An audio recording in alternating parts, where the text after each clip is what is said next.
Caregiving is difficult, and it may seem like asking for help is a sign of weakness, but it really isn't. It's a sign of strength. You're having to give up some information, give up a little bit of control, and ask someone to step into that world with you. It makes you feel a little bit vulnerable. So don't assume that others know what you know. My mom was in the hospital more times than I could count, and she'd lost her sight from diabetes.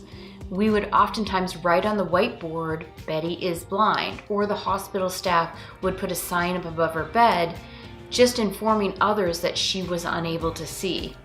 Clearly a big deal, because people would walk into the room and look at her and think she could see just fine. So when you're asking people to help, think back, has something changed since the last time they've seen your mom or since their last visit?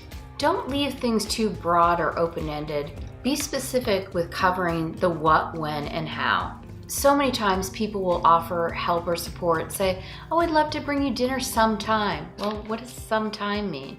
If you just leave it at sometime, it's probably never going to happen. So really, it's incumbent upon you to circle back with that person, follow up with them and say, "Last week, Sue, you offered to bring dinner to Mom's. That'd be great if you could do it next Wednesday." Nail them down. Find out what works for them and what works for you. You don't want to come off desperate or panicked when you're asking someone for help. If they feel like they're walking into the firing range, they might not be as apt to help you out.